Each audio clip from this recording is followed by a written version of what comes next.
Welcome, everybody. We're going to go ahead and get started. Good afternoon. I'm Katie Cornell, Executive Director of the Asheville Area Arts Council. This is our first AVL Arts Town Hall.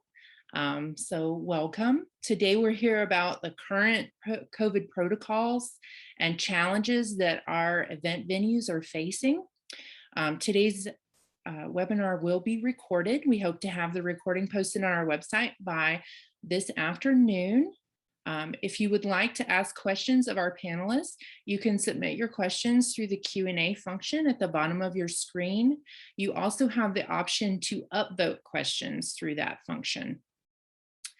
Today's webinar is being moderated by Whalen Tallent, who is the managing partner for the Orange Peel and Rabbit Rabbit. She is also an Asheville Area Arts Council board member and chair for the Arts Coalition.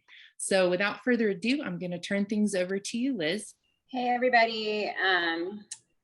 Apologize if I'm a little scattered. We are actually setting up for a sold out outdoor show at Rabbit Rabbit tomorrow, right now in the rain. So Jeff and I on my team are both here, and we ran over to get on our computers and do this. So we thank everyone for being here, and this is a really useful and valuable conversation for our arts community. So I want to start by allowing our panelists to introduce themselves. So I guess the best way is I'm just gonna call people as I see them on my screen. So the first person I see is John Fillman. Hello, my name is John Fillman. I'm with the City of Asheville's Outdoor Special Events Office, and we handle the permitting and the provision of resources to events conducted on outdoor public space. Thank you. Thanks, John. And then we have Bob Hinkle from Whitehorse Black Mountain. Name is Bob Hinkle. I'm the owner, the manager, the booker, and the floor sweeper at Whitehorse Black Mountain in Black Mountain, North Carolina. Hi, Bob. And next I see Ray from Wortham Center. Hi, everybody. Ray Jeffrey. I'm the managing director of the Wortham Center for the Performing Arts, 3-venue space right in downtown Asheville. All right. And how about how about Katie Hild? Hi, everyone. This is Katie Hild with the Salvage Station, indoor and outdoor live music venue and event space on Riverside Drive in Asheville. Then I have Chris Coral from Harrah. Hey everyone, I'm Chris Coral. I'm the general manager at the Harrah Cherokee Center in downtown Asheville, which is the Thomas Wolfe Auditorium and the ExploreAsheville.com arena. And Jeff, my good buddy and colleague, Jeff Santiago. I am Jeff Santiago. I'm also a managing partner of the Orange Peel, our indoor venue in downtown Asheville, as well as Rabbit Rabbit, our outdoor venue in downtown Asheville.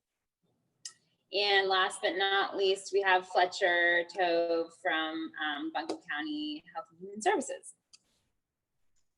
Hello, everyone. Fletcher Tove, Buncombe County Public Health Emergency Preparedness Director. Happy to be here. Thanks. Okay, I believe that's all the panelists. Oh no, John. I'm sorry, John. And John from the Great Eagle. Yep, John Zara. I'm the general manager, marketing coordinator, toilet bowl plunger here at the Great Eagle. Hi, John. Okay, I believe that is all of the talent who is joining us today. And, thank you guys all for making time in your busy schedule. I'm glad to see we have kind of a diverse mix of, city and county officials and folks who book smaller rooms and bigger rooms and indoor and outdoor, nonprofit and privately owned. So I think we will have a good range of opinions and perspectives represented. So we will go ahead and dive right into our first question. And I don't have an order to answer. So whoever wants to answer, just jump right in, and hopefully we won't all talk over top of each other. Our first question is, to go down the list, and for this one, since we're all maybe going to weigh in, I can go down again for those who it applies to. But the question is, what are your current COVID protocols and what have been the biggest lessons you've learned so far? And we'll also include our city and county folks to talk about our city county policies at this point. So if we go in the same order, I'll start with John, and maybe John Fillman, you can tell us a little bit about how the city of Asheville is handling COVID with the public events that you're permitting. Sure. Well, right now I feel like we're canceling almost as many as we're permitting. So, and a lot of that is probably due to each organization's decisions on how they feel that, you know, how far they've gone in their budgeting and spending. And sometimes it's a financial decision that keeps things going, and sometimes it's a political decision. And you know, they don't feel that it is a good idea to host an event that would bring in a lot of people. But in any case, for outdoor public space, the mayor has instituted the emergency declaration that identifies the need to remain 6 feet separated without masks if you're in a crowd or with people that are outside of your immediate household. And so that is the only requirement for outdoor public space right now, is that small mention there.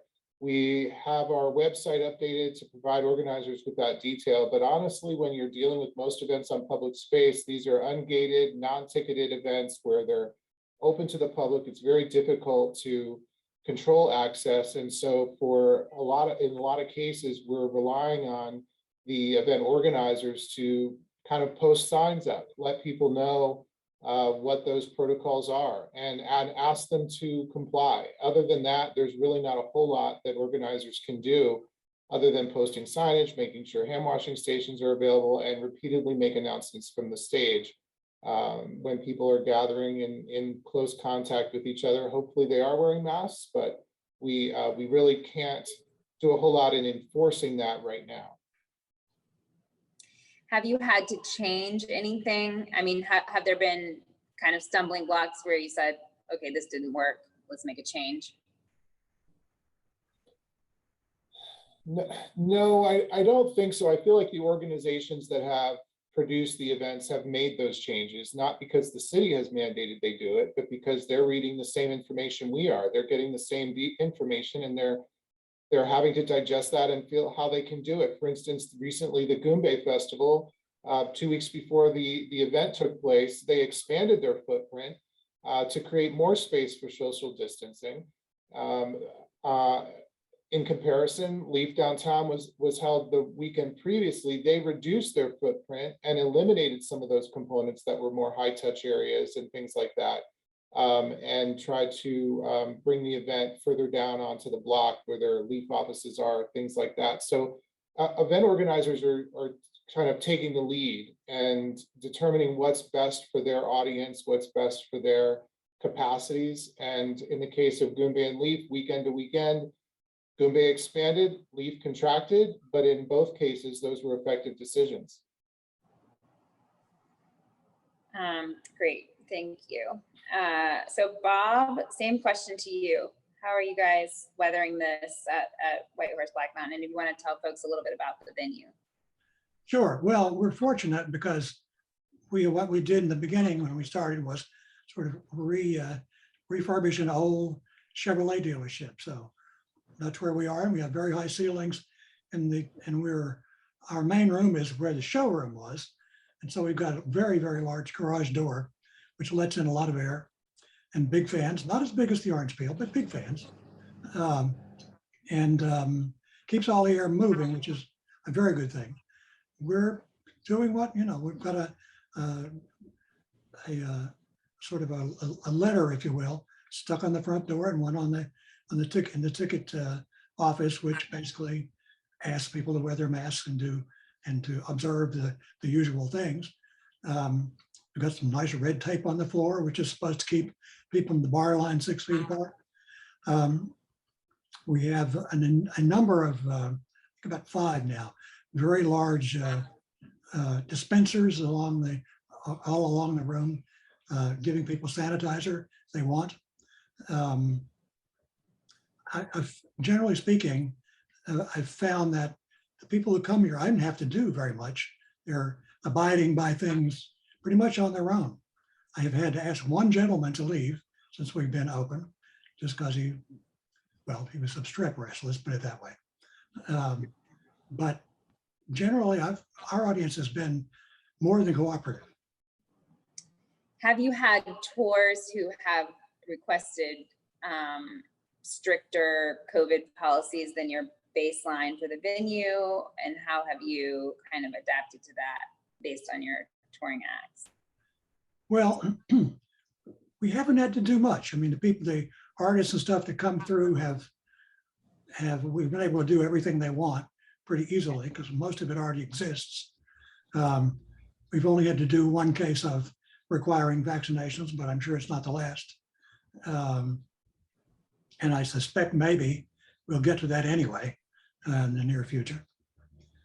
So I've been pleased with the way the audience has reacted and pleased with the way we've done things so far. Haven't had to change much, a little bit of location of this and distancing of that, but by and large, it's been reasonably smooth. How about your booking and cancellations, like your actual scheduling of shows? Has it affected that at all? Oh yeah. A lot. To a certain extent, it's a matter of booking and then people realizing that they really didn't want to do this and canceling. There's been a number of those. People just who would normally be out at this point in time and through the end of the year especially are not going out, or they don't know if they're going out, or they're worst of all, they're booking things and still not knowing if they're going out. So it's been, that has been, if anything, it's caused me to bring in more local and regional artists than I usually would. Mm-hmm. Okay, great, thank you. It's very interesting to hear, all of us along the size spectrum, how we're coping. Yes, it's good to hear from the guys in the country, Yeah. Okay, now we come to a city girl. Ray, can you tell us same kind of questions, how it's affecting your schedule at Diana Wortham, what policies you have in place, how those are going? Absolutely. So we are, as I said earlier, a 3-venue performing arts organization. We have a 500-seat theater, a 100-seat theater, and an 80-seat studio. So we have implemented a vaccination policy. You have to show proof of a full vaccination or a negative test to get into our venue. We have, of course, are disinfecting all of our surfaces. We have installed a bipolar ionization system, which serves the entire venue. And we have a venue-wide mask policy. So you have to wear a mask the whole time you're in the venue, unless you are eating and drinking in the lobby or in one of our 2 courtyards. One of the things we learned pretty quickly is how long it takes to do vaccination checks for 500 people. And I'm sure Chris can attest to that. So a recent change that we added is to offer our patrons a wristband. So the first time that they come into the venue, and we have a lot of repeat patrons, they get a wristband that identifies them as fully vaccinated. Once they have that wristband, they can come back to the venue anytime throughout the season, as long as this policy is in place, show that wristband, and it serves as sort of a fast pass to get them into the venue. Our season, a lot of our season is carried over from 1920. So for example, this week we have Dance Theater of Harlem that was originally scheduled in our 1920 season, booked back in 2018. It was sold prior to the 1920 season. It was sold out at that time. The company is arriving today. They have completely sold out performances. They are traveling with their own COVID wellness manager, which is interesting. They have their own COVID addendum. We have our own COVID addendum. And people are just thrilled to be coming out to that. It'll be their first performance in 2 years.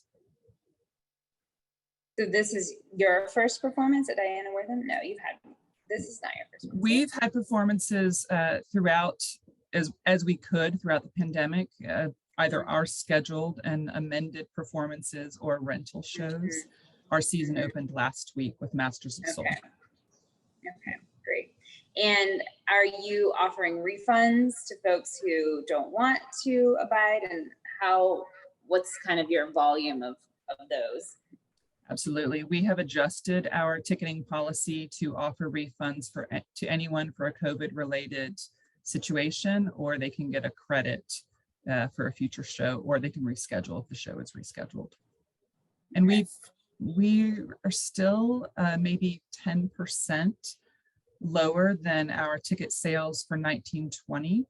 Of course, we had 5 shows that were already sold out that were transferred to this year, so that helped a lot. Okay. And have you had any tours cancel, that were planning to come back for the season and just change their mind, like Bob mentioned? Yeah, our biggest problem right now is international artists. They have a 90-day application period that they can apply for visas, and they're having a hard time getting a meeting to secure those visas. So those are the ones that we're watching in our season. And we've actually had more rental cancellations than cancellations within our season. Interesting. Okay, thank you. Very interesting. Next in my list I'm looking at is Chris Coral from Harrah's, from the arena in Thomas Wolfe. So same questions for you. So we're our policies right now, we're just sounds like everybody else. We're proof of vaccination or a negative test. We're within 72 hours for our negative tests. We've done, I'm looking at the numbers right now, 25,000 people worth of events with that so far. And we're seeing pretty high no-show rates, which is our big one. We're 26% no-show rates on shows right now, which has been really hurting on the ancillaries. And we're also providing rapid testing at the door for those that can't get a rapid test or can't get a test in advance or don't prove vaccination. We're testing roughly 6% of the crowd every show, and our positive test results have been 0.4% of total attendees. So it's been pretty low. It seems like the people that are coming out to these shows are mostly vaccinated and are careful. Our biggest lesson learned here is being mask police with 2,000 people in a big open crowd is really, really hard. And I'm sure you guys are all experiencing that too. Everybody's walking around doing one of these the entire show all the time, and people are popping them back up, but then they go right back down. Scheduling wise, it's kind of like John, we're canceling more than we're adding at the moment, but I'm seeing that swing. Like we just confirmed 2 shows this morning, so hopefully that's coming back around the other way. But we lost 3 international acts because they couldn't get here for this year, that all pushed to 2022. We lost 6 shows that didn't want to comply with our venue policies, which I thought were interesting. And we've lost 5 or 6 shows at this point that canceled with COVID as the reason, but ticketing really was the problem. The ticket sales just flatlined back at the start of August, and nothing's really picked up yet. Hoping that changes as the numbers get better in the next month or so, but really no one's been buying, at least for us, for over a month at this point. And are you offering refunds, or is that kind of like a tour by tour decision? We did a 2-week window. So when we announced our new policy, we did 2 weeks where you could ask for your refund and we'll refund you. And if you ask after that, it's a tough luck type of situation. And all our new shows we're adding, we're going up with that policy, and you specifically have to click and agree before you buy your ticket.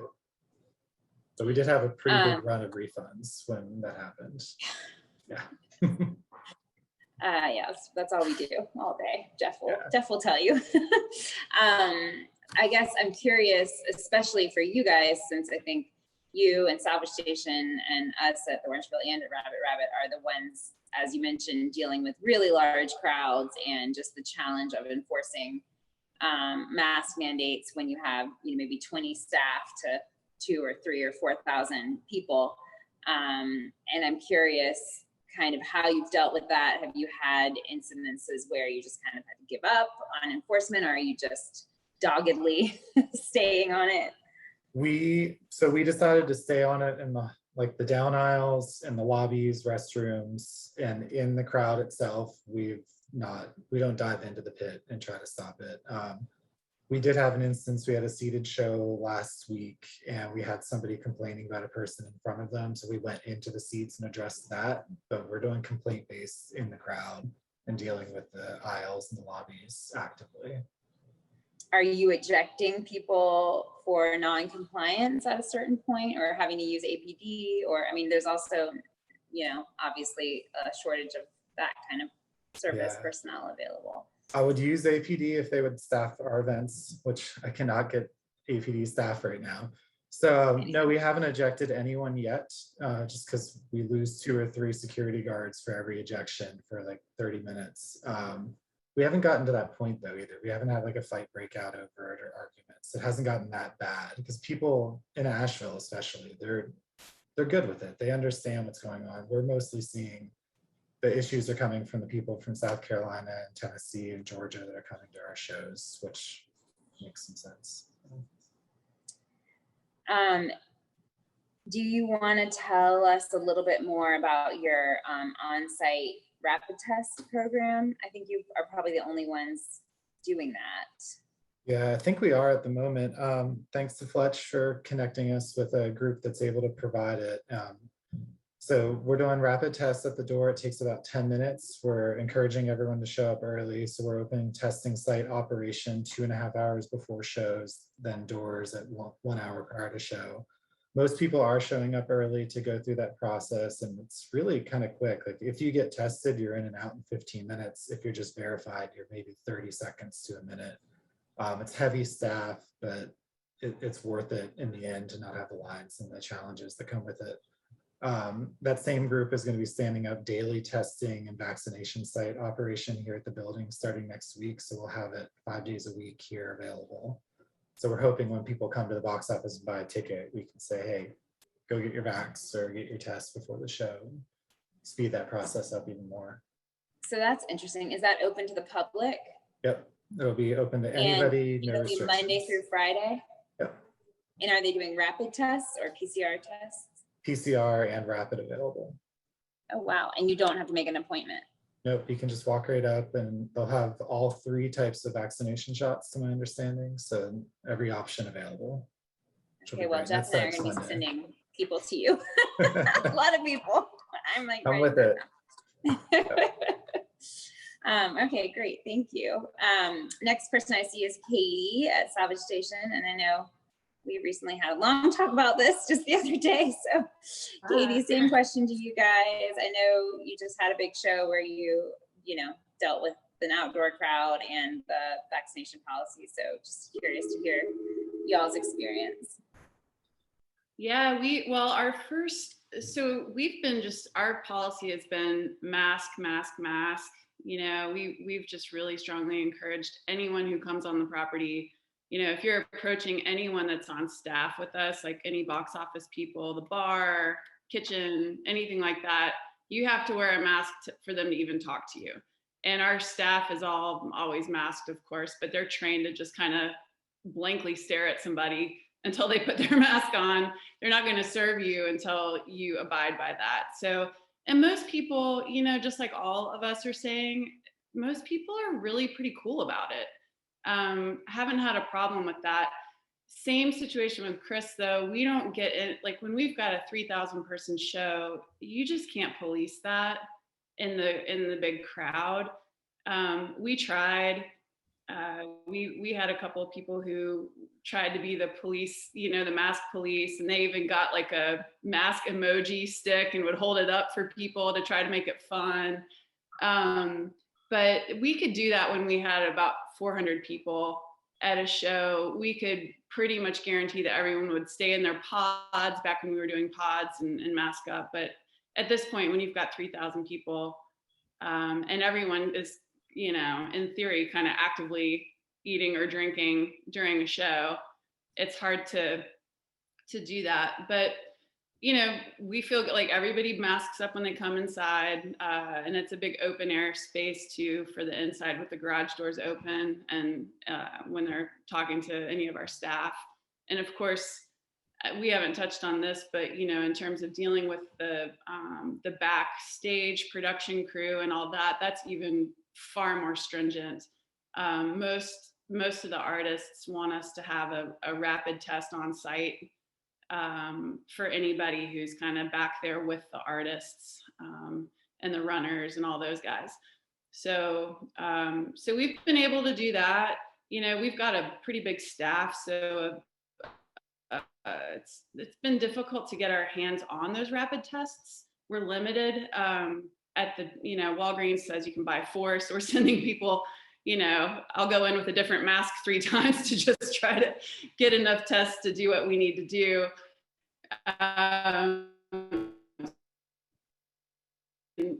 Help that potentially, but we could use some more resources in that regard. But yeah, I feel overall everyone's been pretty good. Either people who are mad about it really just speak up online, and then they don't ever show up or cause a problem. So we get a lot of, you can scroll through our Instagram feed for this next show for ad Friday and Saturday. It's a big show that's been rescheduled over and over, and they want to do proof of vax or a negative test. Just because you can't even get a negative test, the testing within 48 hours realistically around here, we did it. So we're still enforcing the mask policy too. And so Friday is going to be our first day of trying to make that happen. So we'll see how it goes. We're anticipating it being a lot for our staff, but we're ready for it. So we're ready to make it work. Yeah. Did you bring extra people on for the door on Friday and Saturday for that? Yeah, we've got extra people. We're not doing on-site testing, and I'm kind of at a loss. I'd love to learn a little bit more about how to do that. And you know, maybe Chris and Fletch can talk to me offline about that a little bit, but I think it would be a nice service to offer people who didn't get the memo that they needed it, or, you know, that couldn't get an appointment. But yeah, to answer your question, Liz, we have brought on more staff, and we even have someone who acts as a COVID compliance officer for the inside and back stage, just to remind people, and that's a third party person, not somebody that's on staff, that feels comfortable telling anyone and everyone to mask up. So that's interesting. How'd you find that person? She is actually our EMT. She's like our on-site EMT person and sets up our EMT tents, and she's got a little crew of people that all do that work. And cool. Yeah, they're great. I might want her name, because we're having to have that role more and more now too. Okay, definitely. Okay, well, thank you. So Fletch, you're next that I can see. And I know I called you last week, I think, about that same question, like, how do we get on-site testing? Is there a thing? So I know, you know, you're not running a venue, but just kind of curious from the county's perspective, how things are going with enforcement. I don't know if you have insight into this, but would love to know what's going to happen when the mask mandate expires on the 30th of this month, the testing piece, all of those questions. Yeah, so a good amount to cover. I'll start off with the testing stuff. I was able to connect some dots with Chris, but Chris probably has more of the details of how that works. We've been using for that really kicked off with the Widespread Panic concert. And he gets to probably speak about, you know, how the band kind of made that event happen. But that's able to work because this specific vendor we've been working with for a long time, StarMed, is able to set up there and kind of allows that it's going to be a community event for everyone. It's kind of a good for the community going forward. There is a shortage there's a long time for testing turnaround, and there's a shortage of testing in the community, but also across the state and across the country. As we've seen Delta rise quickly, we've seen a rise in demand for testing, and the resources aren't there anymore. Most people are focused on vaccine, and the testing resources are scarce. I do want to take a step back and just kind of reset some baselines for where we're at as far as events and venues. Currently, there's no state restrictions on capacity or masks or really anything. We do locally have the mask mandate, which is the current executive order, or not executive, local emergency order set to expire the 30th. Our metrics locally over the last, they were in a pretty rapid and consistent rise, but over the last 2 weeks, we seem to be at somewhat of a high plateau. So that's good news, because we seem to have somewhat leveled off for the last several weeks, but they're still a lot higher than we want them to be. Particularly, what the metric that lets us know our rate of community transmission is our percent positivity rate. And this last week, it was about 8.5%, and that's down a little bit from just about 9, which is good, but it's still much higher than we want it to be. To be considered stable, we need to be at 5% or less, and ideally to see the kind of reduction we want to see at around 3%. About 2 months ago, we were down at 2.5%, and then we saw COVID come up, and we saw it, touch up to 10% for a while. Some of our neighboring counties, because we always focus on local data because that's what we have and what we have purview over, but our region, because COVID doesn't care about county borders, we have local counties neighboring us who are at 20% positivity rates. And those are people who live in those counties and come work in Asheville every day, come to all these shows, come to all these events. So our recommendation, I believe, is going to be to extend that indoor mask mandate. Probably the commissioners really decide how long, but probably for another period of time. I'd imagine it would be another month. There's no discussion about any further restrictions. I think masks are doing well for us. If they're, as I said, we've seen them plateaued. Not that we're having these conversations, but I think logically, if we did go to another level for whatever reason, the next discussion would be some kind of capacity limits. But again, we're not discussing that yet. That's just probably what the next tool we would have in our toolbox would be. So I think the mask mandate will be extended. I think the commissioners are on board with that. Overwhelmingly, when I talk to community groups such as this one or other town halls or restaurants, everybody's in favor and even asking for that mask mandate. It gives them a little bit of backboard when they're asking people at the door, to mask up. I do want to remind everyone that although there's a mask mandate, you guys all have, as individual business owners on your premises, you could enforce beyond that. You could set more strict guidelines. And same thing with vaccinations. Although there is no county or state vaccine policy, I really appreciate all you guys, getting on board with that. I think that's what the community wants. I think it makes the community safer, and you guys have the right to do that. I know there are I think a lot of people are doing the vaccine or proof of a negative test. I think I've heard of a couple people not giving. I know nationally I've seen some businesses do this, but I'm not sure locally, but just say you have to have a vaccine. There is no ability to just take a test. Like, you have to have a vaccine. I think we're going to see maybe a small rise in that over the next couple of weeks as we get into fall. I want to address kind of outside this this town hall, just some news you guys might be seeing this week, just to kind of keep you guys abreast. You may have seen that Pfizer booster shots are in the process of being approved. The FDA recommended them last week for those 65 and older. There's still some government processes they have to get through to get final approval, but we think on Wednesday, those will get final approval and authorization for 65 and over to get Pfizer specific booster shots. There is, Moderna and Johnson & Johnson recently are also in that process, but that's probably weeks or months away for those booster shots. The other big newsworthy item this week is you may have seen that Pfizer's recommending, or says that their vaccine is safe for those 5 to 11. Originally, we were thinking that approval wouldn't come till the end of the year, like Christmas timeframe, but it sounds like they're a little ahead of schedule, and we may, around October, end of October, Halloween timeframe, that might be an option for children. So we're planning on being able to assist the community with that. But again, as you see these headlines, remember there's still weeks left of approval processes and government functions before those become authorized.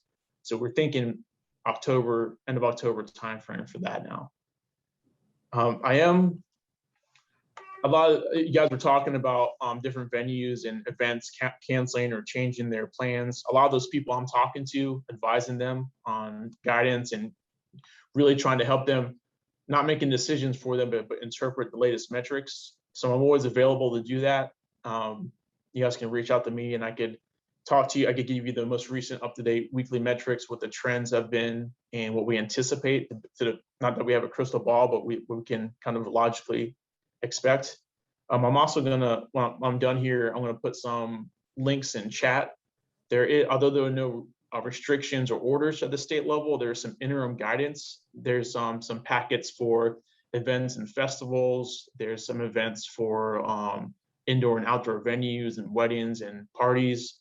And I could help interpret that guidance, but also as you guys are making decisions about these events, apart from the data, if you look at those recommendations and kind of see what you can do and what you can't do, it might help some of your decision-making processes, especially if you have other stakeholders who are involved and you're trying to explain to them why you're making a decision. It's a good tool. But I do really appreciate all you guys being proactive, and it's good to hear on ground level there's not as much resistance or escalation about masks. We also see a lot of input coming to the county level that people get pretty fired up about it, but when we kind of deep dig down and try to talk to restaurants or venues, doesn't seem to be as much of an issue. It seems to be, as you said, online or in public forum kind of thing. So that's good to hear.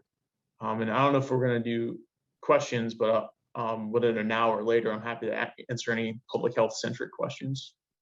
We are, yeah, we're going to end. We have one more kind of group question after this, which I think many of us have answered, but we'll do that and then we'll have time for a Q&A at the end. Okay. I have one more quick question I want to ask you before we move on to our last several panelists, and we're on schedule, so that's good. I'm just curious, one, kind of what our vaccination rate is currently in Buncombe County for adults, or I guess those over 12, and two, whether you're seeing an increase in vaccination, in the last several weeks with Delta kind of being on the rise. Yeah, so we have over the last month, vaccinations got really quiet over the summer. Over the last month or so, we've seen a pretty, not that we're doing a lot like we were originally, but we've seen on average public health, 100 or 150 more a week than we were doing back in like June, July. So I think there's two reasons for that. One is that there was a state incentive of a $100 gift card for if it was your first dose, and then $25 if you were transporting someone. And I think that had a little bit of impact. It was hard to say how much the incentive was driving people, which it definitely was to some degree, but that happened at the same time that Delta started making headlines and our numbers started shooting up again. And I think we saw other jurisdictions reach hospital capacity. So I think that was a driving factor too, in seeing a jump in our local vaccinations. Locally, we're at about the same levels that the state is for those eligible, about 64, 65% with a dose, and 68-ish% who are fully vaccinated with both doses. Our goal that we announced, back last year before vaccines were really available was to get to 70% this year, which sounds pretty achievable, but we knew that was a stretch goal even a year ago.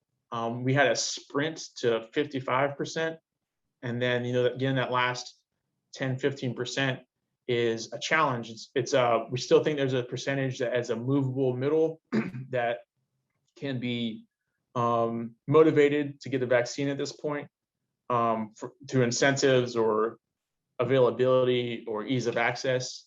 But there's also, we think about 15 to 20% of the population who just, no matter what we say or incentivize, are going to refuse to get it. But we're still shooting for a 7% goal by the end of the year. We're seeing a steady increase. We are doing some big pushes in the community, and we have boosters coming up, and hopefully the boosters maybe will, and then we have children hopefully coming up around October. I do think once we add children to the equation, because that statistic is based off of eligible population. So when we increase that denominator by about 20,000 or so, I think we'll see a percentage drop overall, but I think we'll eventually see it climb back up. Great, thank you. Okay, so the other two that I want to make sure we get to are Jeff from the Orange Peel and Rabbit Rabbit. So same questions that we asked all the venue folks to you, Jeff. Okay. Well, in terms of what we're doing to get people in the venue safely, it resembles a lot of some of the other people are doing. So we do have a mask policy in place. We do have a requirement for proof of vaccination or a negative test to enter the venue, as well as we do have a captain, a COVID captain that goes around the venue to continuously clean common areas and common surface areas through restrooms, box office, our counters, bar counters, everything else in that like. We also have the old mountain air system. This was something that we have had since the beginning, along with our humongous fan in the middle of the room. We have a ventilation system that I can actually pull all the air out and replace it with fresh air in our facility. And then last summer, which we couldn't use it, but we installed air conditioning for the first time during COVID. So we found a great mixture of those things and the combination of those things to help a really healthy flow of air. You can feel the breeze as you hang out in the Orange Peel. So with that, we feel it's a bit safer that way to be inside. We understand everyone's concerns. With all those things in place, we are receiving COVID riders from artists. Most of those are in line with what we want to do as a venue. Some of them are a little bit more strict. Some of them have their own captains as well that want to meet with us prior. Some of them require testing for any staff, basically our hospitality and production crew that might have direct contact with them. Obviously, we're wearing masks as well. I did answer a question someone typed up about artists. Are they mastering performance? So for the Orange Peel, they are not mastering performance, but they do need to be mastering load in and load out while they're on stage with any of our production crews. So for mixing crews, obviously we want them masked as well. So everyone's masked during that. Once they are set for their performance, that's at that point they take off their mask to enter the stage and have their performance. So that's what we do in that like. In terms of things we've learned, just about how we do our checks, our proof checks up front. We do a pre-check. So we do have a crowd of people lining up for a show at the Orange Peel. We will go out there and pre-check. We use stamps and other indicators so that we know that they have been checked. So they're non-transferable indicators. We do that at Rabbit Rabbit as well. We have opened up proofs, checks hours before doors so that people can expedite the line to get back into the venue from there. So it's a change of things from both venues, but same thing in place. We get people in as quickly as possible, but it takes time to check those records, and we make it work. Obviously, extra staffing helps make that happen to expedite that as well. In terms of people responding, we've begun to weed people out, I think, with the language that we send out to ticket buyers, as well as the language and signage we use up front. We still have had a handful of people at the Orange Peel that we've had to deal with that refused to actually wear the mask once they were inside. So we've had a few issues that turned into altercations, unfortunately. But we're seeing a decline in that as well. I think people are starting to get it. So we hope we don't see much more of that moving forward. So we're trying to come up with policies and ways to approach people, because it is hard to be the the mask police and try to understand when people are holding a beer, maybe they're about to sip a beer, be an action of partaking. It's a fine line we all got to walk. So we're trying to figure that out. So that's a daily process for us, is figuring out that tightrope to walk when it comes to dealing with that stuff. But it's important we try to maintain the policy, and obviously during the common areas at the bar. I love a sign that the Gray Eagle has: no mask, no service. So stuff like that is something that we're doing as well. It's important to have everybody masked up for all those things. And then lastly, I know Chris was talking about drop rates in terms of the amount of people. We also are like 25% no show for people who are still holding onto their tickets but just didn't show up. So obviously that's taken an effect at the bar. So and that's a general sense of what we're doing. Thank you, Jeff. I will add, just because I am also on our team, that we haven't had any outdoor show cancellations, although we have had, I would say probably about a 25% cancellation rate of the entire tour for the month of September. We lost about a quarter of our shows, either because someone on tour had COVID or because refunds were at such a volume for that particular genre that it was just not financially gonna work anymore.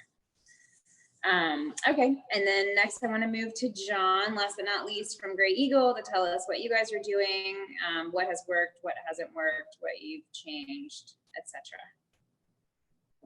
Yeah, so we implemented the vaccine and negative test requirement back on August 13th. So we've been doing it for quite a while, and we do a lot of shows here, sometimes 50 a month. We have 2 stages, so we're inside and we're outside, 2 a day sometimes. So there's a lot of people coming through. There's a lot of bands that we have to deal with. And I did see a question. We do hold the bands and crew accountable for COVID policies. So we check their back card, and yes, they have to have those band or negative tests. We don't provide on-site testing. It's just too much for us to do. We put that on the customer. We only give them 48 hours to do those tests. We don't accept at-home tests because we don't believe they're credible enough. And we're leaning towards even stricter things. Concerning masks, we follow state and, in this case, county guidelines. So if you're inside, you have to mask up. I think some of the biggest hurdles I've seen are making sure staff is able to identify these cards and these negative tests, and seeing stuff from overseas or Canada, and their tests and their cards are totally different. So identifying out of country stuff has been interesting. And the communication with the patrons has probably been the biggest hurdle.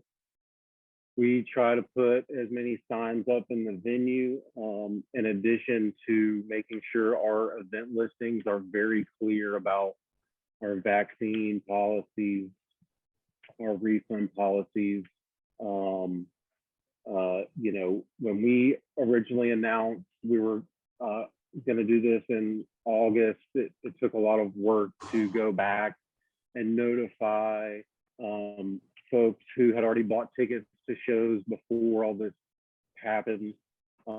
And we, like other folks, saw a huge increase with refunds. And we're probably in the same boat with no shows. I'd say sometimes even closer to 30%, pretty regularly. And additionally, you know, we're doing all the cleaning stuff that most folks are doing, and the hand sanitizer and all that stuff. I think the biggest policies that we have in place that do the most good are the vax policy. We don't have a lot of trouble with folks at the door. And if we do, it's usually for lack of communication. They didn't know, they bought the ticket before the policy, they didn't get the email, it went in their spam folder. There's a million different reasons that somebody, for whatever reason, might be ignorant to our policy, and we're very strict. So, you know, it really doesn't matter what your story is. If you don't have the card or you don't have the proof, I'll give you a refund right there on site, and you know, that's kind of the long and short of it. We're staffing a little extra on larger shows to deal with the influx at the door because of the extended time it takes to get folks in. But in general, I think folks are they're on board, and they are thankful for what we're doing. A lot of folks are, you know, as they're leaving, thank you so much. We're glad that y'all are doing this. So for, you know, the folks that make a lot of noise online and everywhere else, they're not here and they don't show up to these shows. And I think that a lot of other venues are seeing the same thing. Yes, agreed. Since I've got you, I'm curious, and I'm sure everyone will have a different answer, or maybe we'll all have the same answer. I'm curious, one, what your policy is in terms of your staff being vaccinated, or if they're not vaccinated, getting tested regularly, and how you're getting a test to do that. And two, have you had to struggle with, you know, someone tested positive that was a staff member and now they have to quarantine, you know, being short staffed because of exposures at work and that kind of thing? We've been pretty lucky exposure wise. We've had some exposure scares here, but best of my knowledge, no employees have tested positive. Our staff is fully vaccinated, although, you know, I'm not really the one to talk about that policy, but if someone isn't vaccinated, they would have the opportunity to test weekly, or, you know, I think we're somewhat flexible in that area. But when it comes down to it, Jeff kind of spoke a little bit about this. The bands all want everybody to be vaccinated if you're interacting with them. So it's kind of hard to have someone working who isn't vaccinated, but you know, it's just another hurdle in all this stuff we got to do to put a show on, I guess. Yeah. Yes. Okay, great. I think I got to everyone. If I did not get to you, please just jump in, but I think that was everybody. The next question, which I think everyone may have touched on this, but I would love for anyone who feels inclined to expand on their answer, is what has been your biggest challenge or challenges in implementing the COVID protocols that you have? What are kind of like your stress points? And if you feel like you already answered that, you know, you don't have to jump in. We've got some questions and we can go to the Q&A, but if any panelist wants to kind of expand on what's been the hardest part for them, jump in. I'll throw a couple of things in there.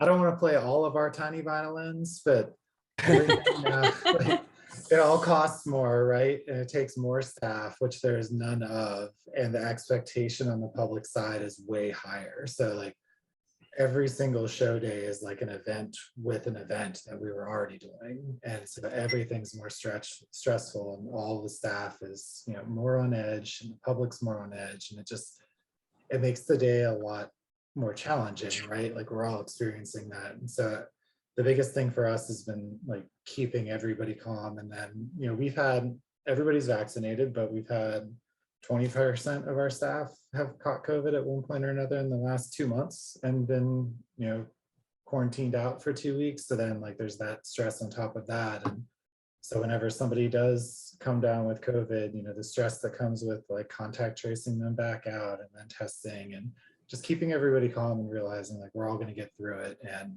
in 10 years, this will be just like H1N1, right? Like it'll have been COVID and we'll move on, it'll be something else. I hope it doesn't last 10 years. Hopefully not. I'm saying in 10 years, we'll be like, we don't even remember this COVID thing, right? Right. Yes. Yes. I mean, no, you're right. We'll just deal with it as if it's a seasonal illness of some kind. But gee, I wish we could get to that point like next year. That would be nice. Another challenge we've had is just the additional marketing, PR, you know, trying to really articulate what our requirements are and really going the extra mile to get that information to the people. That takes a lot of extra hours, you know, on all the platforms.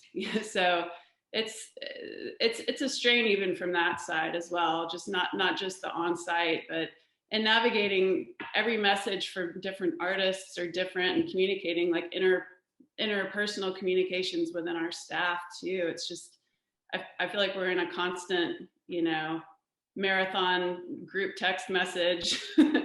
So, and anyway, it's interesting. And I do feel like the things that help are when we've got these, you know, citywide, countywide mandates that are the same across the board. The language is the same, like the indoor mask mandate. Those things do help us as a whole, not have to say, you know, this is what we're doing today. It's just kind of like, this is what our whole community is doing, and everyone is going to get the memo because everyone's doing it. So I do think even, you know, Fletch, she said that you guys might extend that for another month. I am way in favor of that. So. Agreed. For us, and I wonder if others are experiencing this, it is an incredible task to process all of the refunds and answer all of the emails. Between Rabbit and the Orange Peel, I mean, we probably have, you know, 50 to 80,000 tickets out there, you know, for this fall, next spring. And when you're sending them out, like, first of all, you have to, like you said, send all the communications.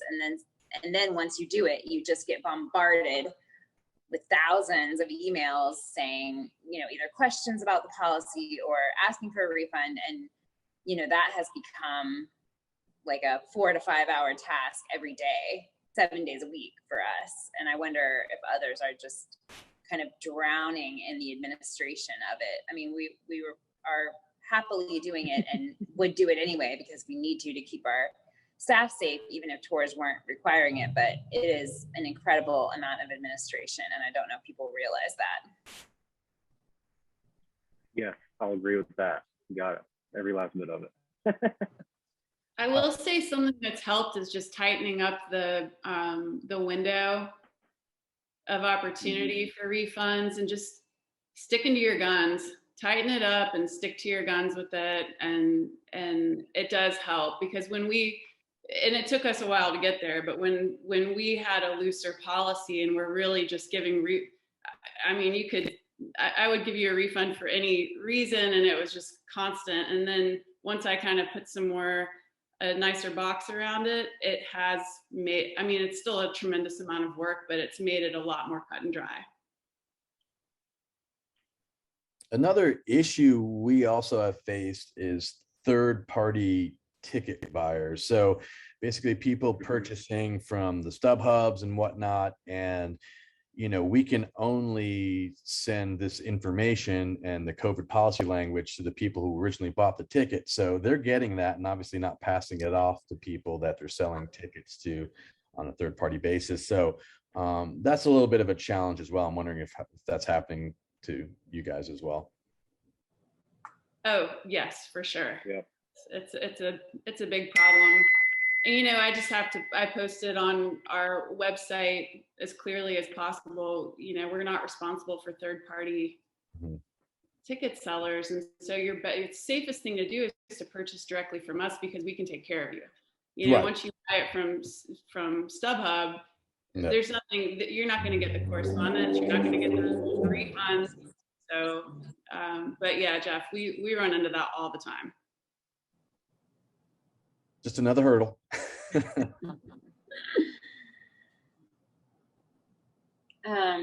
Anybody else?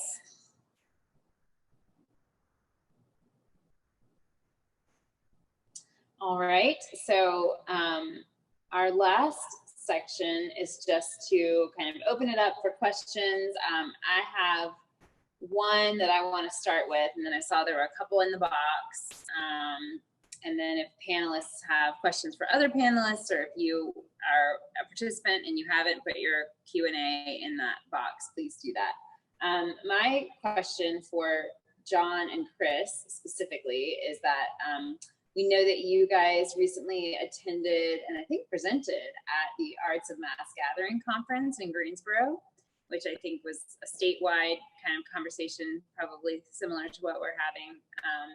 And wondering kind of what you learned there, any tips, any, kind of consensus that you heard that might be valuable to the group. So John, I'll start with you. Sure. So the Art of Mass Gatherings event was something that I first learned about at a municipal event summit, and we had put in a application to be considered for the grant that helps support the program in Asheville. At the same time, Catherine Swain, who's the marketing director for the State Department of Natural and Cultural Resources, put in an application as well for the state. And so we kind of defaulted to working with the state and trying to allow the state to lead that. In the end of the day, it was decided that the event would happen in Greensboro because they were still hosting a festival this year, and Asheville was largely not hosting anything of the size that would make the event worth attending. So they asked me to come to the event to speak a little bit on my experience dealing with events and COVID.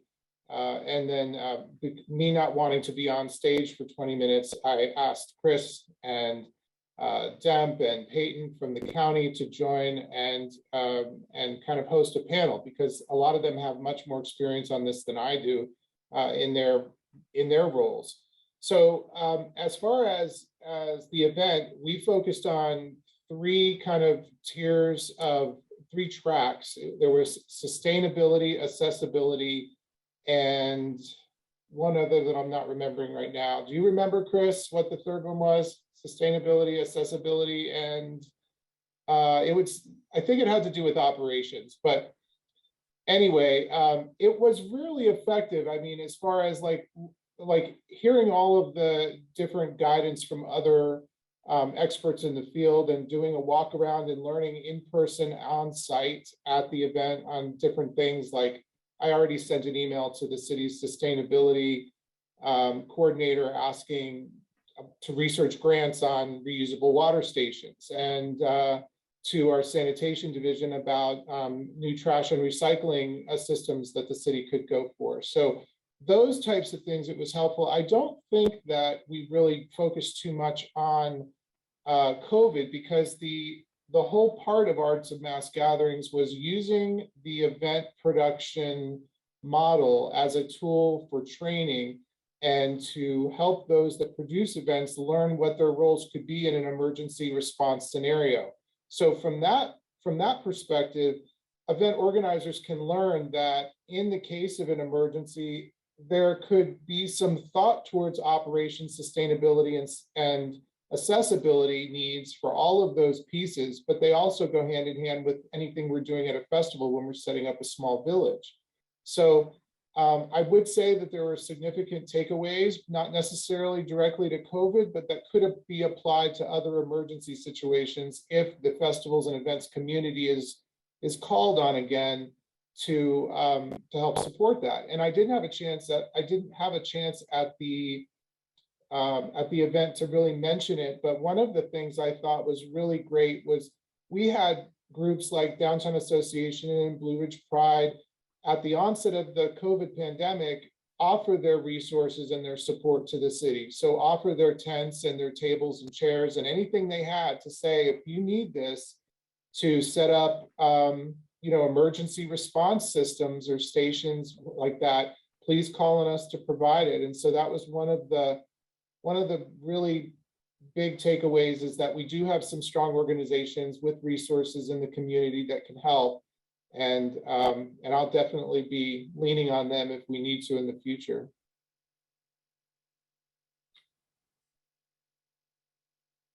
Muted, sorry. Great. Thank you, John. Do you have anything you want to add to that, Chris?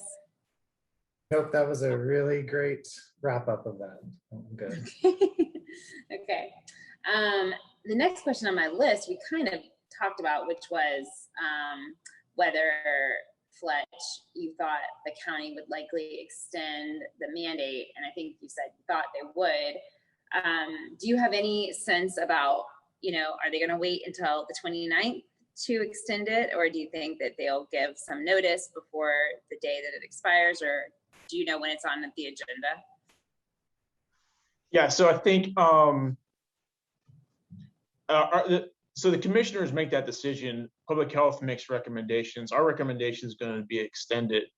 They meet today. They work kind of like on Tuesday cycles, so they may decide that as early as today or next week. They usually don't wait till the day of, though. So if this doesn't happen today, it'll probably happen early next week. But fairly confident it's going to be extended through October, and then I would imagine. So one thing I think kind of segue into another conversation, as it gets colder and becomes wintertime and foul weather. Last year we saw a little bit of a when people can't spread out outside and have open air, and they kind of come outside and they're densely packed, and maybe stuff, if they had friends over, they might be outside on the porch or something, and then all of a sudden they're all crammed into a living room. We saw a little bit uptick. Just there's a seasonality component as well, we believe. Then on top of that, we have flu. So I would imagine that mask mandate, even going beyond October, depending on how our numbers are looking, just for future planning, I would imagine at least through November. And then the holidays, all the travel for holidays, all concerns, especially with the Delta variant. And you mentioned that, obviously we saw this in 2020. The next step, if we were to reach a level of COVID in the community that was just rising and we weren't getting control of it, would be to have some kind of capacity limits or mass gathering limits or that kind of thing. Is there a benchmark that like the county really does not want to see the COVID positive rate in the community rise above before you would really want to start considering those kinds of measures? That's a great question, and something we're constantly thinking about. From the rhetoric coming from the state, I think there's not a lot of political will to do state level stuff like that anymore. Locally, if we think that's in the best interest of the community and it would be effective, I think we would be ready to make that recommendation to commissioners. I don't know if they would be on board with it. But as far as what might trigger that, I think it all ultimately comes down to the hospital systems. Right now, I think the data I saw yesterday was at about 170 COVID patients in, which is about as high. I think they broke 200 last winter, but that's pretty high. It's obviously a strain on them, but from everything we understand, it's manageable. And I think if we got to the point where either they were telling us they anticipated, or that they either at capacity or that's no longer manageable, that would be a clear indication that we need to take further restrictions. But right now, like I said, it seems we're at a plateau. They've been at about that 150 to 170 number for a while. I don't think with the vaccine available, I think that changes the landscape a lot. And we don't have, especially if we continue to get our percentage up, we don't really have reason to kind of go back to the restrictions we saw last year when we didn't have that tool. So I'm skeptical that we would get to capacity limits again. But the one indicator that would make that kind of a no-brainer is that if the hospital system reports to us they can't keep up or they're at capacity. Thank you. That's really helpful to understand. And, I think everybody in the arts community and events community here that I know, which I know everybody on this call, is very responsible and everybody wants to do their part. But of course, the reality is that, our venues all close when we go to, you must maintain 10 feet of, that just doesn't work. So I think we all kind of pay attention to where those kinds of things move. Yeah. So one thing I want to add to that is that the Mission system particularly is a regional hospital. So what we're doing pretty well with Buncombe County, and the numbers are there. Like I said, we've got other counties in the region who are at 20% positivity and are, less than 50% vaccinated. So that it's not just Buncombe County, it's a regional outlook. And we monitor that on a weekly basis. We have metrics and trends we track, but I would tell you I'm skeptical we'll get to the point of capacity restrictions again, but don't say it's out of the realm of possibility into winter. Fletcher, I'd be curious, is it more likely to get to the point of vaccination only is required to go into a restaurant, bar, mass gathering situation than before like a restriction on capacity would come down? I would think so.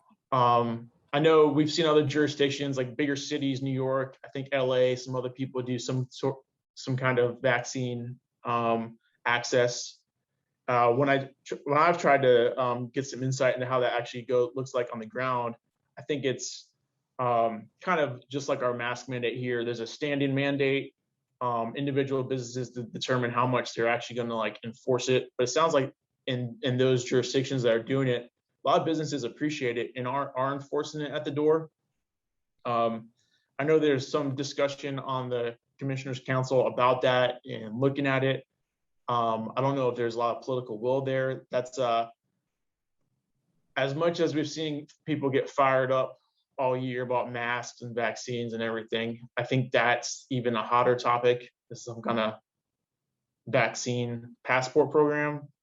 But I would, just like with the mask stuff, I would encourage you guys to continue what you're doing at the door and require mask or testing. And like I said, I've seen some people do not even give an option for testing, just either you have a vaccine and proof of vaccine or you don't.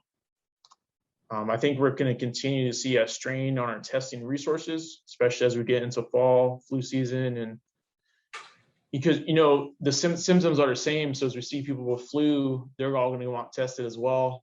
And we're already short. We used to get test back results pretty quick, and that's getting longer and longer. So I think one solution is, if people can't realistically get a test back in the 72-hour window, to just make them get vaccinated.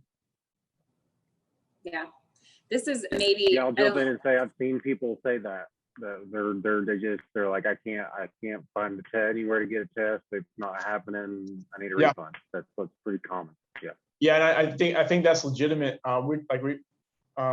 Chris was saying we're working with StarMed to get them set up, 5 days a week for a window at the Civic Center, Explore Asheville Center.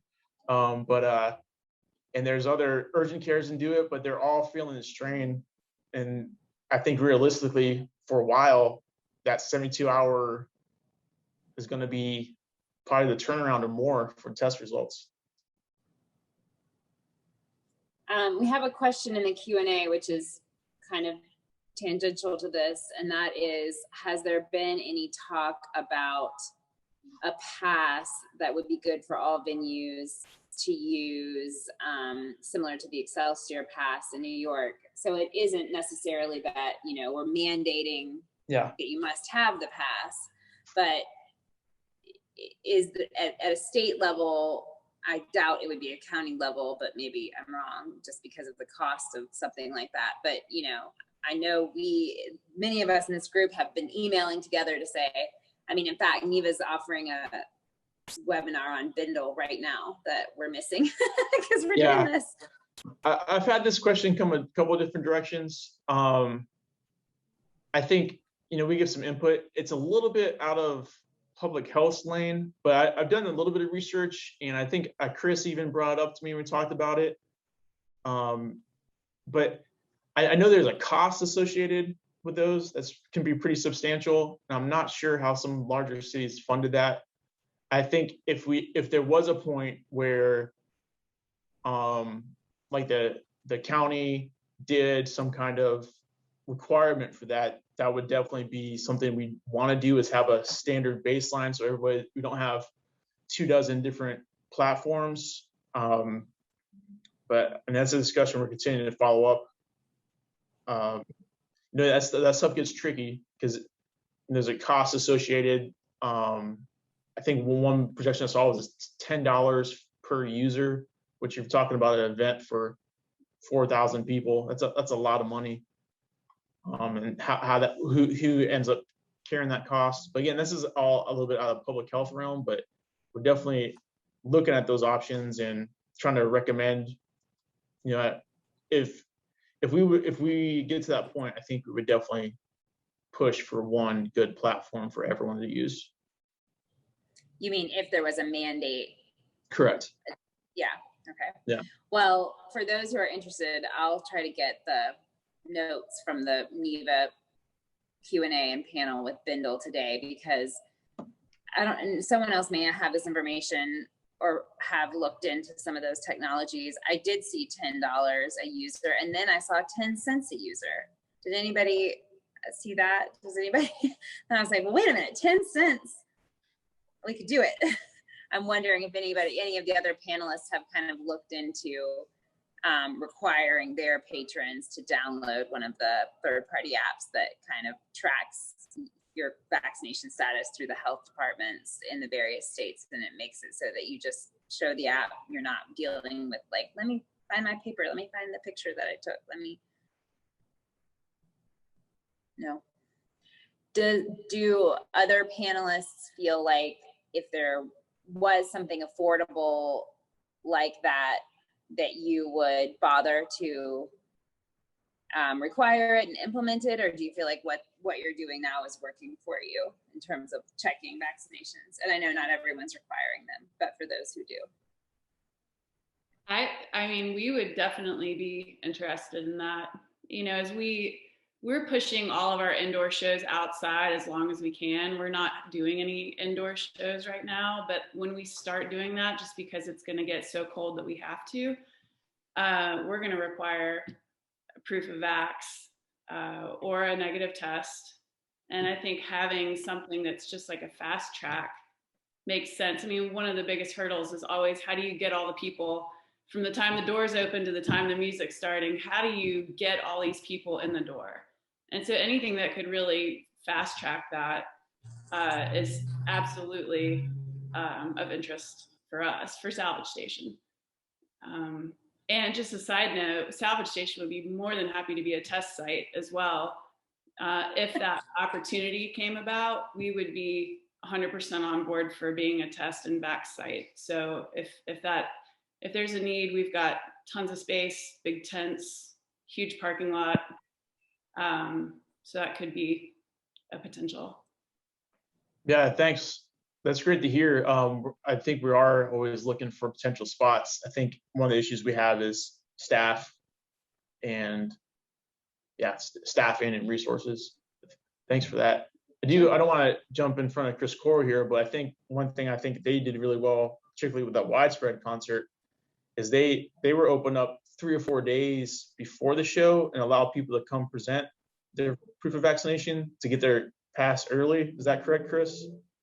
Yeah, we opened the day prior for 8 hours, and then each show day we opened at noon. Yeah. Because at that point, we made that call 4 or 5 days before the show, and so we didn't know like what to expect. And we've learned over the first 4 concerts that opening early does not equal the crowd showing up early. So we've started with our 2.5 hours early is when we opened it up, and it trickles for the first 30 minutes, and then really about an hour and a half, hour 45 before show starts when we really start getting the crush. But at least it comes 45 minutes to half an hour earlier than it had been coming before, which has been nice. We got a question in the chat, which I don't know that any of us will have the legal expertise to answer thoroughly.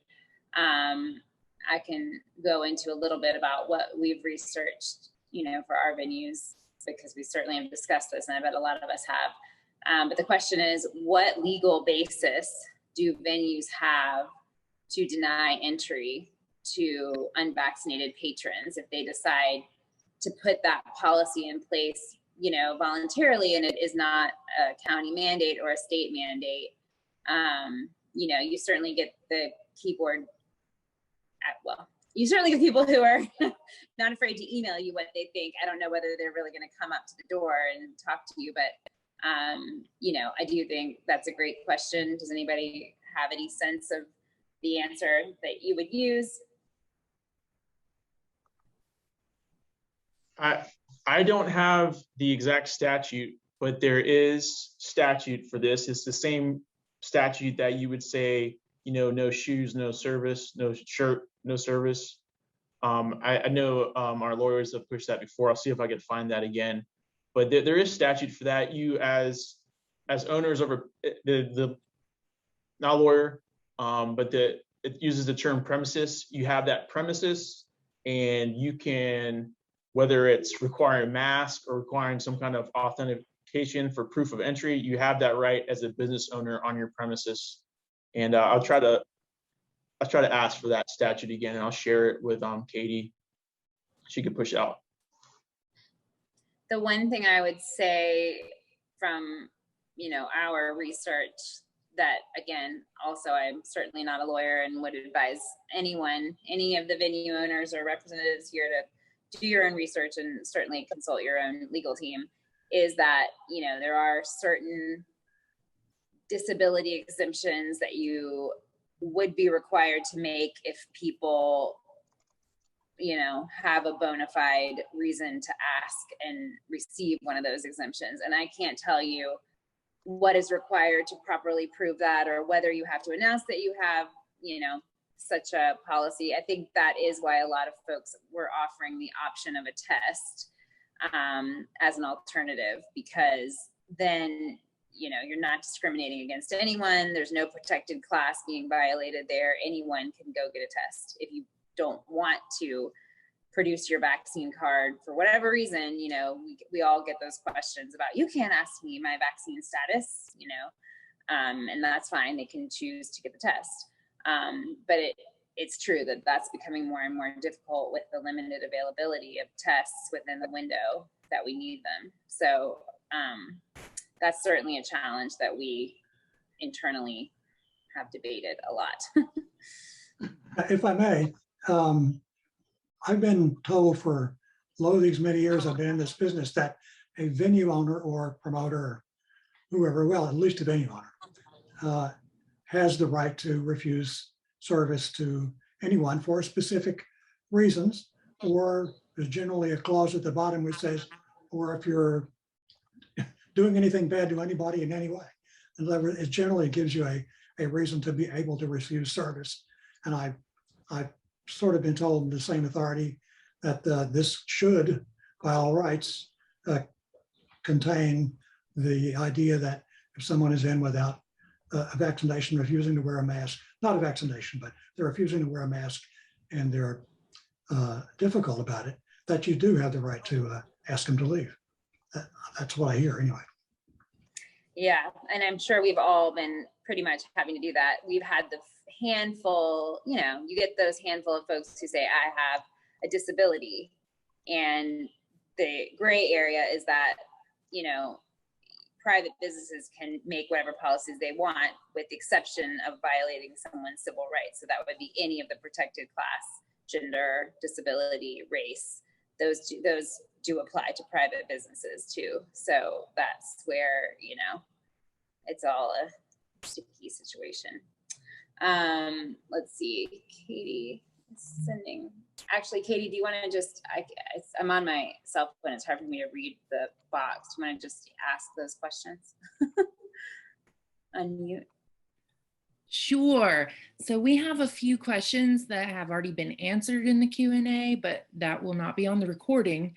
So we want to ask them out loud so that everybody can see the answers. So the first one is, how are smaller indoor venues handling masking? Should performers be masked as well as patrons, or can performers perform unmasked and still fit under current guidelines? Fletch, I've already asked you that question before. Do you want to answer that? Yeah, I'm sorry, can you repeat that? I was trying to find that statute. How are small indoor venues handling masking? Should performers be masked as well as patrons, or can performers perform unmasked and still fit under current guidelines? So I think what we've said before is, in some of the bigger venues where there's a setback stage and you can keep your distance, they don't have to be masked.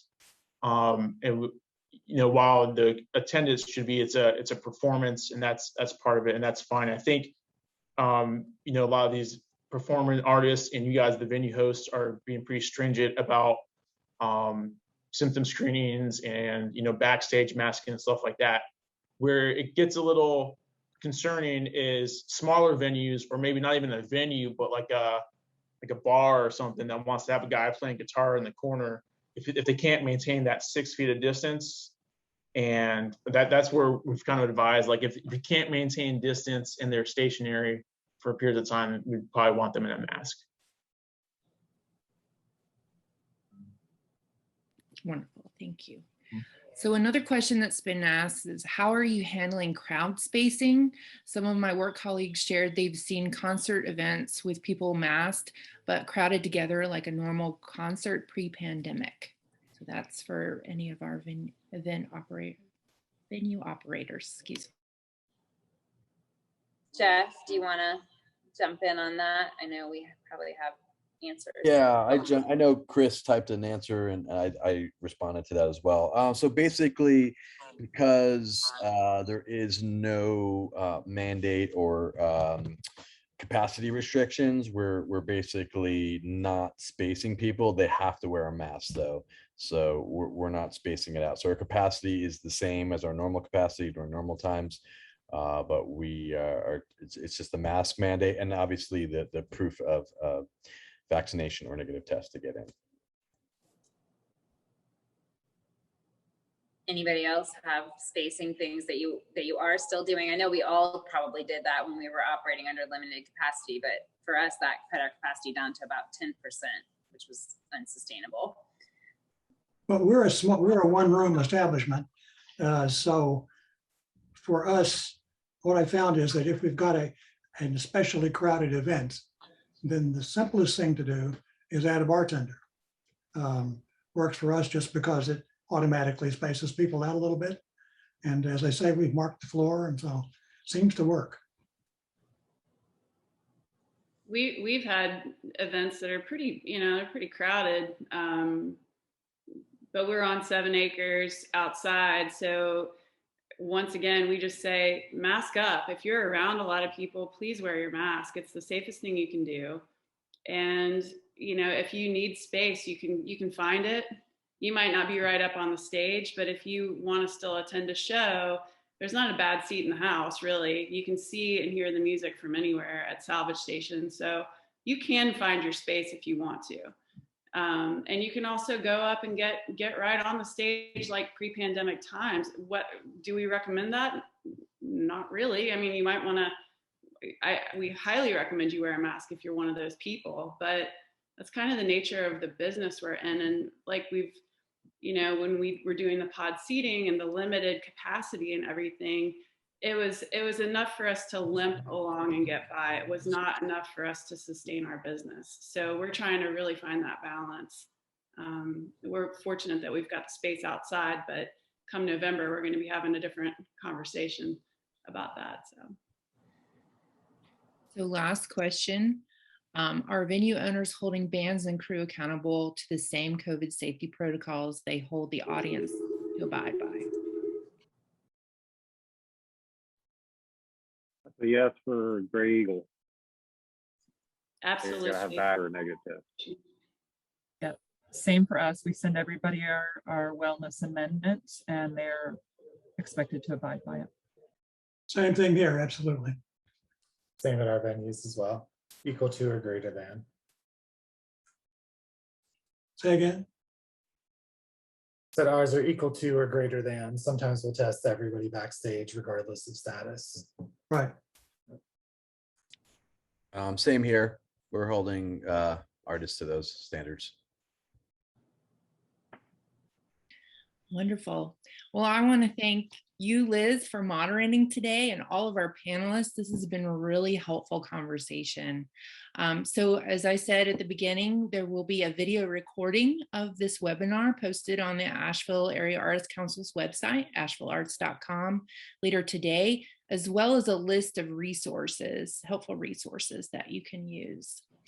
So if you'd like to see more events like this, please consider becoming a member of the Arts Council, either as an arts ally or an arts business member. Again, you can find more information about that on our website.